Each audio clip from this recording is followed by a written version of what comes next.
اللہ قرآن پاک میں ارشاد فرماتا ہے قل للناس حسنا،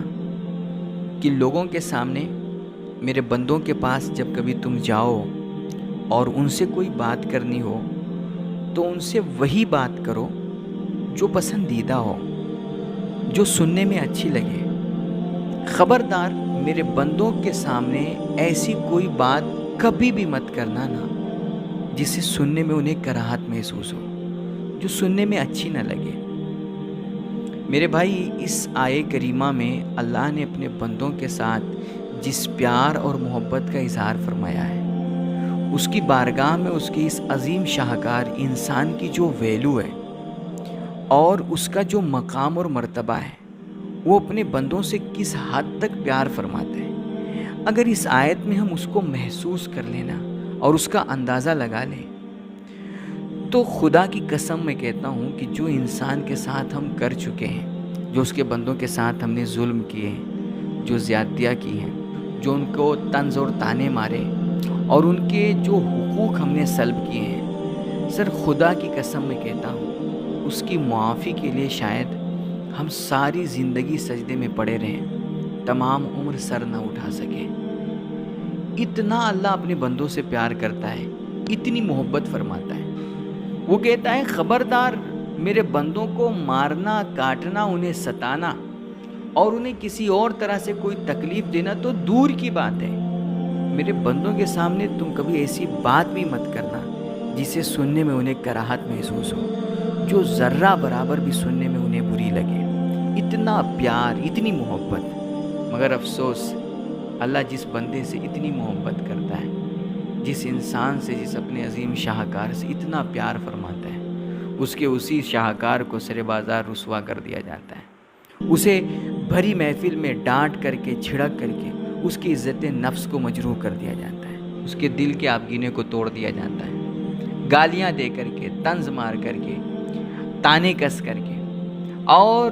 اس کے خلاف دنیا بھر کے پروپیگنڈے کر کے، اسے بدنام کر کے ہمیں خوشی محسوس ہوتی ہے۔ ہم بہت اچھے سیاستدان ہیں، ہمیں خوب آتا ہے دوسروں پہ تنقید کرنا، ہمیں خوب آتا ہے دوسروں کی دستار اچھالنا، پگڑیاں اچھالنا، دوسروں کے خلاف پروپیگنڈے رچنا۔ ہم بہت اچھے سے اعتراض کرتے ہیں۔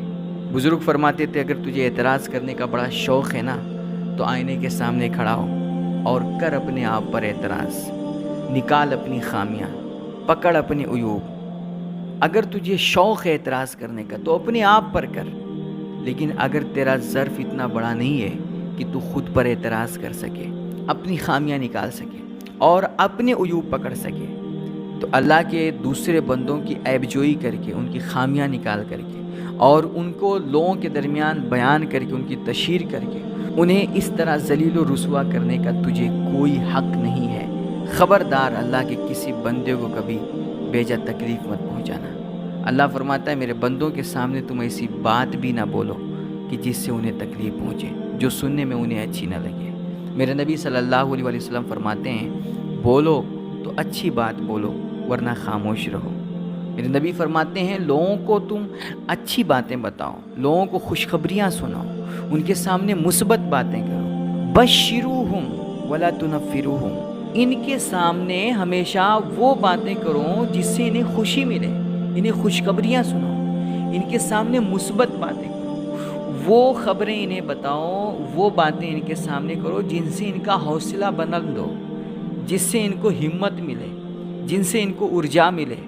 جس سے انہیں راحت اور اطمینان محسوس ہو۔ اگر تم یہ نہیں کر سکتے تو خبردار ان کے سامنے نگیٹیو باتیں کر کے، منفی خبریں پھیلا کر کے اور بری خبریں سنا کر کے ان کے دل کو رنج مت پہنچانا، انہیں غمزدہ مت کرنا۔ ایسی بات کبھی بھی مت بولنا کہ جس سے ان کے دل ڈوب جائیں، ان کے چہرے پژمردہ ہو جائیں اور ان کے حوصلے پست ہو جائیں، ان کی ہمت ٹوٹ جائے۔ لوگوں کو خوش کرو، ان کی تعریفیں کرو، ان کے کام کی، ان کے عمل کی حوصلہ افزائی کرو، ان کو بشارتیں سناؤ، وہ باتیں بتاؤ جس سے یہ اللہ سے، اللہ کے رسول سے، اللہ کے دین سے اور اللہ کے دوسرے بندوں سے قریب ہوں۔ ان کے درمیان نفرتیں بو کر کے، ان کے درمیان عداوتیں پیدا کر کے، ان کے درمیان جھگڑے پیدا کر کے، فتنہ ڈال کر کے، فساد برپا کر کے یا ایک دوسرے کی غیبت اور چغلخوریاں کر کے، ایک دوسرے کی برائیاں بیان کر کے انہیں آپس میں متنفر نہ کرنا، انہیں ایک دوسرے سے جدا مت کرنا، انہیں ایک دوسرے سے دور مت کرنا، تم انہیں قریب کرنے کی، آپس میں ملانے کی کوششیں کرنا، کبھی اللہ کے بندوں کو بانٹنے کی کوشش مت کرنا۔ تو برائے وصل کردن آمدی، نہ برائے فصل کردن آمدی۔ اس دنیا میں تم لوگوں کو اللہ سے، اللہ کے دین سے، اس کے رسول سے اور اس کے محبوب بندوں سے قریب کرنے آئے ہو، لوگوں کو ایک دوسرے سے جوڑنے کے لیے آئے ہو، یہاں آپس میں تفرقہ کرنے اور ایک دوسرے کو بانٹنے کے لیے تم نہیں آئے ہو۔